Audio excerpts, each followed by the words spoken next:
Hello दोस्तों, आप लोग का स्वागत है सिंपल क्वेश्चन आंसर में। आइए हम लोग इस वीडियो में सिंधु नदी के बारे में जानेंगे। तो आइए फर्स्ट पॉइंट में देखिए क्या लिखा हुआ है। यह नदी तिब्बत के समीप मानसरोवर झील से निकलती है। कहने का अर्थ यह है कि सिंधु नदी कहाँ से निकलती है? तिब्बत के समीप मानसरोवर झील से निकलती है। याद रखना है कि यह नदी कहाँ से निकलती है? तिब्बत के समीप मानसरोवर झील से निकलती है। ठीक है। उसके बाद अगला पॉइंट में लिखा हुआ है, यह नदी भारत के लद्दाख जिला में प्रवेश करती है।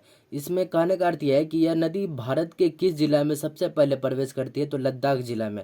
और ये जो लद्दाख जिला है अभी वर्तमान समय में केंद्र शासित प्रदेश बन गया है। ठीक है। यह भारत का विशाल नदियों में से एक है। तीसरा पॉइंट में है, यह भारत का विशाल नदियों में से एक है, यानी कि यह भारत का विशाल नदी है। ठीक है। इस नदी की लंबाई है 2900 किलोमीटर। लगभग कितना है? 2900 किलोमीटर। याद रखना है कि इस नदी की लंबाई कितनी है? 2900 किलोमीटर। ठीक है। इस नदी की लंबाई लगभग 2900 किलोमीटर है। उसके बाद यह नदी 250 वर्ग किलोमीटर क्षेत्र में फैला हुआ है। यह नदी कितने वर्ग किलोमीटर क्षेत्र में फैला हुआ है? तो 250 वर्ग किलोमीटर में। ठीक है। याद रखना है कि सिंधु नदी कितने वर्ग किलोमीटर में फैला हुआ है? तो 250 वर्ग किलोमीटर में। ठीक है। इसकी प्रमुख सहायक नदी है जास्कर, नुडबा, सयोंक, झेलम, व्यास, रावी, चिनाब, हंजा, सतलुज इत्यादि।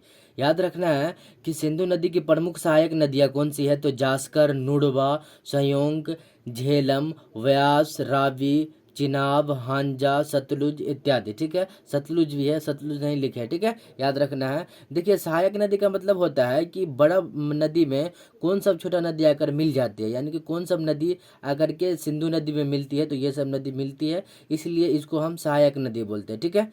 और सिंधु नदी जो है लद्दाख में गॉर्ज का निर्माण करती है। याद रखना है कि सिंधु नदी लद्दाख में क्या चीज़ का निर्माण करता है? तो गॉर्ज का निर्माण करता है, जिसे हम गिलगिट गॉर्ज कहते हैं। याद रखना है कि सिंधु नदी जो लद्दाख में गॉर्ज का निर्माण करती है उसी को हम क्या बोलते हैं? गिलगिट गॉर्ज कहते हैं। ठीक है। अगला पॉइंट में देखिए,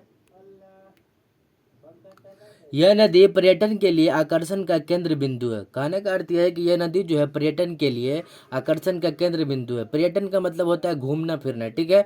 यह नदी, अगला पॉइंट में लिखा हुआ है, यह नदी बलूचिस्तान तथा गिलगिट से होते हुए, मतलब बलूचिस्तान जो है यह पाकिस्तान का एक जगह का नाम है, यानी कि एक जगह का नाम है बलूचिस्तान, तथा गिलगिट से होते हुए यह नदी अटक में पर्वतीय क्षेत्र से बाहर निकलती है। कहने का अर्थ यह है कि बलूचिस्तान तथा गिलगिट होते हुए यह नदी अटक में पर्वतीय क्षेत्र से बाहर निकलती है। अगला पॉइंट में लिखा हुआ है, यह नदी दक्षिण पश्चिम की ओर प्रवाहित होकर कराची से पूर्व मैदान का निर्माण करती है, कराते हुए अरब सागर में गिर जाती है। कहने का अर्थ यह है कि यह नदी किस दिशा में बहती है? तो दक्षिण पश्चिम की ओर प्रवाहित होकर कराची से पूर्व मैदान का निर्माण कराते हुए अरब सागर में गिर जाती है। याद रखना है कि यह नदी किस दिशा में बहती है? तो दक्षिण पश्चिम की ओर बहती है। ठीक है।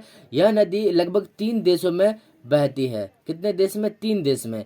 याद रखना है कि यह नदी 3 देशों में बहती है, जिसमें फर्स्ट नंबर पे है चीन, दूसरा पे है भारत और तीसरा पे है पाकिस्तान। यानी कि पहले कहाँ से निकलती है? चीन, यानी कि तिब्बत से निकलती है। तिब्बत के मानसरोवर झील से निकलती है ना, तो ये तिब्बत कहाँ है? चीन में। उसके बाद लद्दाख में प्रवेश करते हैं तो भारत में है, और पाकिस्तान में बलूचिस्तान, कराची, ये सब हो गया है ना।